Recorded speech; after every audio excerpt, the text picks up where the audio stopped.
Hi, my name is Chrissy Hodges. Welcome to my channel. I am an advocate for OCD, particularly pure OCD, which I also wrote a book on. Here it is, yay! Pure OCD, the invisible side of obsessive compulsive disorder. I'm a certified peer support specialist, which is someone who supports people who have mental illness and helps that walk alongside them toward recovery. I work with people worldwide with OCD, and I also help people find referrals to therapists as well as resources to help support them along the way. I'm the co-founder of OCD Peers over here. We run groups almost every single day, peer support groups, individuals with lived experience. We also have one loved ones group as well as a teen group. And we're just adding groups every few weeks. So we're super excited about that. Go to ocdpeers.com. Now, if you're looking for treatment options in the States as well as the UK, please go to treatmyocd.com. NOCD is an app which is there for support, but it's also there now to provide therapy to individuals. They do work with insurance companies. They do their best to strive for lower fees, which is awesome because we know that OCD therapy is such a high cost. But they also do teletherapy in every single state and now at the UK. Stay tuned for them to go to more countries because I know that that's their goal, and I'm really hopeful for it and glad that I can direct you there. Treatmyocd.com, or down there in the link, you can click on the link that I am providing and go to a page to schedule an assessment. So today, you know me, I like to talk about the topics that really do impact those of us with OCD, especially those that aren't talked about a lot. And for some reason, something's been pulling me lately to talk about just the general topic of sexual intrusive thoughts. Now, this is one of the lesser known forms of OCD. Remember, not forms, sorry, not you remember, but I remember. Not forms, but OCD is OCD, but we have themes. It can manifest within us with different themes, and sometimes you might have lots of different themes and you don't know it. Sometimes you can get OCD about just kind of normal everyday life stuff. The way that you typically can flesh this out is like, I'm doing compulsions around it. I'm having high anxiety until I find out something is 100% or not 100% true. And then a lot of us, what has happened is you land on a theme and it kind of becomes the major theme for you. And sexual intrusive thoughts is definitely one of the more major themes that I see all over the world for people with OCD, but also one that really puts you in a position where you have to stop and go, oh my goodness, what is really going on? People don't really even know that they have OCD and that they may even be doing OCD behaviors like compulsions until they get a theme that's just so out of line of who they are and their values and wants and desires. And this is really what sexual intrusive thoughts are about.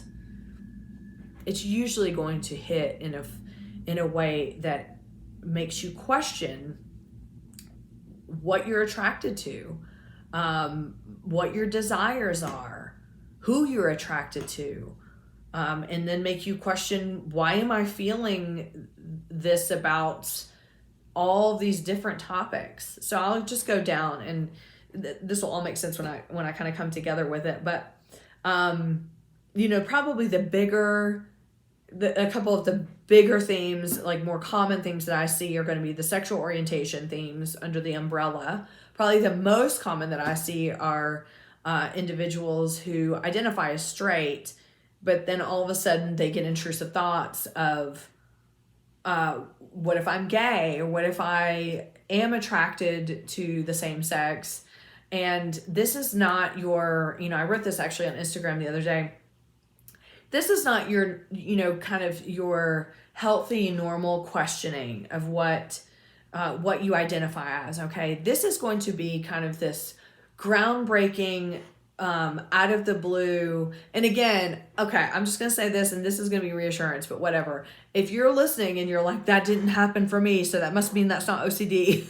Like, come on now. Remember, everything I say in my videos is just what's coming out of my mouth at the time. It is not the experience that everybody has. I am just telling you that sometimes this is how it happens for people. It really can creep up, and then you all of a sudden just, you may have had little inklings here and there, but then boom, it is this urgency to, I have got to figure out my sexual orientation now. And the OCD brain tells you, you better figure it out now or else. And so then it becomes this all day, everyday quest in your brain to try to figure out, am I attracted to the same sex? Am I not? What is going on? And you start to develop these feelings of, oh my gosh, I used to never have to think about it, and I just wish I could go back, and why is this consuming my life? And in a lot of ways, you know that isn't what you want, that's not what you desire, that's not what you identify as, but yet you can't stop it from happening. So under the sexual orientation umbrella and gender umbrella, there absolutely, it just runs, the spectrum of how, the intrusive thoughts of how you identify. So, you see people that identify as gay or lesbian, and now they're having intrusive thoughts about being straight. People who identify as straight or gay now are worried that they're bisexual.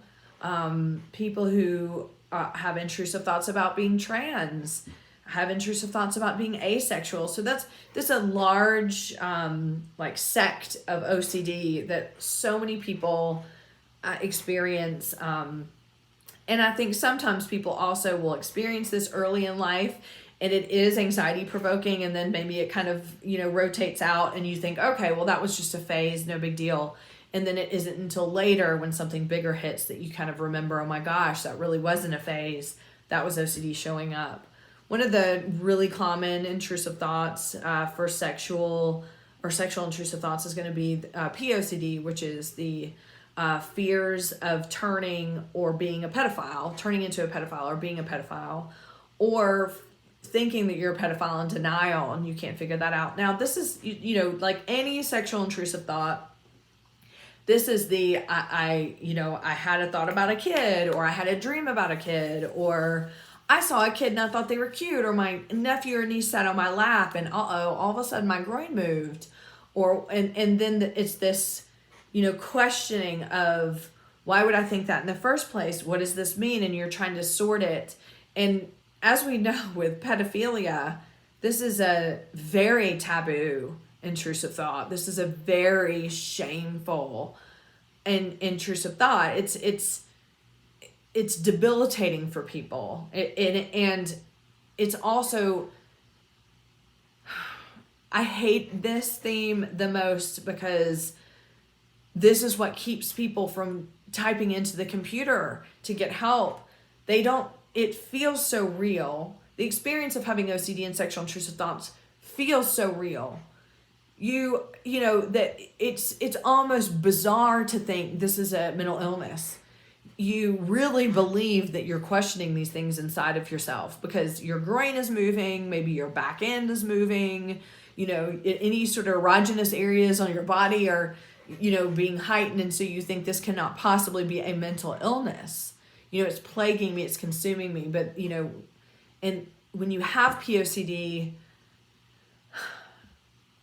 the likelihood of you typing into a computer, am I a pedophile? Did I turn into a pedophile? People become even too scared of that for fear of being caught, of, that they are someone that they're not, or that someone would suspect that they are, or they'll get arrested, or they'll lose their kids. It is just, I hate it. And I hate all of them, but that one especially is so tormenting. Now, sexual intrusive thoughts can, definitely come when with intrusive thoughts about your family members, which is also another taboo topic. So it's the, and this can be triggered by anything, or just in general, you might, look at your sister or brother and be like, oh, they're so good looking, and why would I think that? Or, watching a movie or reading a story or anything, which it can become unbearable because we look we look to our families for support, and the terrifying fear of disclosing to family, I have intrusive thoughts about you. There's such a kind of this fear that the family isn't going to understand that these are just intrusive thoughts and not like this, unleashed desire that you have, and that they aren't going to start treating you differently. It's terrible. And again, one of those that you're really going to have a hard time like typing into the computer. You don't want anyone to find out. You don't want, you feel so much shame about these intrusive thoughts, and they're about the unit of people that you would normally go to for help, which makes it doubly terrifying. Sexual intrusive thoughts can happen towards animals. Bestiality, this is also one people have, and they don't want to share. They don't want to tell people. They feel like it's so taboo and disgusting, and that they're horrible for thinking it. How could I think this about such a vulnerable animals? But again, so very common. Sexual intrusive thoughts can happen toward just about anybody. Colleagues, you can have sexual intrusive thoughts or sexual issues related to, a person you're sleeping with. Or you might have, all of a sudden you're having sexual intrusive thoughts about everybody else, and you feel like you're betraying your partner, which can really bleed into ROCD. There's no limit to sexual intrusive thoughts. And I think that that's what's so, and again, I just want to circle back to the most terrifying thing about this is how real it feels. It is, I can't put into words what it was like for me. So I had, I had the fear of vomiting first, and then I had sexual orientation OCD. So I identify as straight, and I had, I could, my brain was like, you're gay, you're gay, you're gay, like prove you're not gay. And I can't accurately put into words that for that 12 years, it never crossed my mind that I had a mental illness. It never made sense to me to go, maybe there's something out there that can help me. Because my brain had fully convinced me that the answer to this was to find out the answer, which we can't. There is no answer to OCD's demands, right? And so to think for a minute that this was a mental illness, I couldn't fathom that because of how real it felt, because of how it infiltrated everything. Every single moment of my life became consumed with proof or not proof, this or that, this or this. And then when it wasn't consuming, I was feeling shame and guilt about the time that it did consume. So there really was no escape. And there certainly wasn't any way that my brain could comprehend there's a solution to this, and certainly not a behavioral solution. It was very much the solution is find the answer or else. And that is OCD. That's what OCD is about everything. Find the solution or else I will continue to torture you. The reason why I'm glad you're here, so glad you're here today, is because at least you know. Now, I say that with hesitation, because as soon as you hear that, you're going to go, I think I know, but what if I don't? So again, OCD is saying, find out or else. Reassurance, here you go. We can safely assume if you found your way here, this is more than likely what you're experiencing. Sexual intrusive thoughts, they just come with a different layer of shame than the other thoughts. I hear people say all the time, like, when, there's like the big three. This is what Phillipson says. He says there's the big three. There's like sexual intrusive thoughts, there's harm, and then there's like scrupulosity and stuff like that. And I know that there's a lot more. I'm just saying that that's what he says, and I agree. But I hear people say so often, when I have intrusive thoughts about harming others, or murdering my family, it seems so out of character or whatever that I don't have as much shame talking about it. That certainly doesn't mean that people don't have shame talking about harm OCD, and that's not what I'm saying. But they don't feel that way about the sexual intrusive thoughts. And I understand that. And I bet you do too. There is just, it feels like such an unfair hijack, doesn't it? It's this, could we take our, the thing that just drives life about us, which is desire, the desire that leads to happiness and elation and orgasm. You know what I'm saying? But like, we look at sex and what and who we're attracted to and that part of our lives, it's personal, it's individual, and it's still this thing that like you keep to yourself, but at the same time it seems like it's so,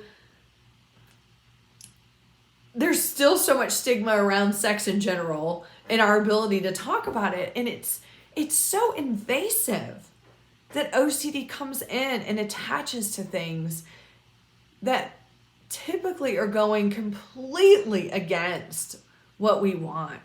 And that's what's so violating, isn't it? And the worst part about it, outside the violation, is that we feel like we don't have a choice.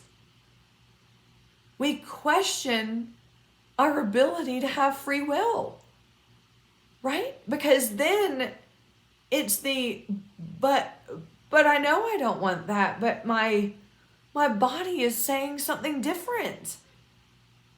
That's so freaking scary to think that we have lost that individuality.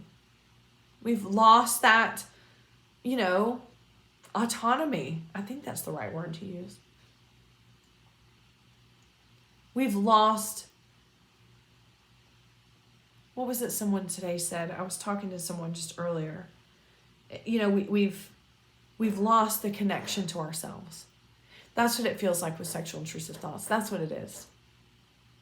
We thought we knew who we were. And then OCD comes in and makes it feel so real. You fall into this pit of going, I'll never get back to who I thought I was. And then you get on the path of I should have, I should have appreciated it more. I'll never get back there. And it is very much, it's a path of despair. And I bring this to you today because I just want to validate you. I want you to feel seen and heard. I posted someone on Instagram. If you're on Instagram, follow me. I'm at @pureochrissy. And I really want to start speaking out more. And y'all know I do anyway, but I don't do it enough about just the different experience that we have when it comes to sexual intrusive thoughts. For exactly what I just said. It doesn't put us in a different category, or it doesn't mean that it's not treatable. It's just a different experience. It's a deeper shame. It's a deeper guilt. And it feels like there's so much more to heal from. That's a good way to put it. It feels like we have to heal from OCD, and then we have to heal from the experience. And there's just something different when it comes to these scary thoughts that make us feel like we're losing our identity. I do want to tell you that there is hope. Exposure response prevention therapy, acceptance commitment therapy with ERP can help teach you how to reduce compulsions, which is what keeps us stuck in the cycle. The more we try to find out whether something is true or not, the the more compulsions we're doing to try to figure that out, the deeper we get into it, the longer we suffer with it. Exposure response prevention can help. And again, like I said earlier, if you're looking in the States or the UK, and fingers crossed, hopefully they'll just be able to get to so many other countries soon. That would be treatmyocd.com at NOCD. But I just wanted to come to you today and just meet you where you're at. This pandemic has been hard on all of us, and I know that people are upticking in a lot of their intrusive thoughts. Things may come back, you may develop new stuff. And I just want you to know, as cliche as it is, that, oh my gosh, you're not alone. You're here in this community. Join me on my Instagram community. It's such a wonderful, supportive group of people. If you can, come to one of our groups. We do them at all different times of the day. So hopefully we can accommodate every time zone. And I just want you to know that, gosh, I hear your struggle. I know it. I have been there. I still get there at times. I know it. And I'm here for you. And we'll continue to show up for you here in these videos, and do my best to help you know that you can get through this, and that this is not your fault. This is not your fault. And that you're not lost. You haven't lost your identity. You're still you, and you're still worthy, and you're still deserving. So that's all I've got. It's Friday here. Wherever you are in the world, I hope you're having a good day and that you have a good weekend. And I will see you next week.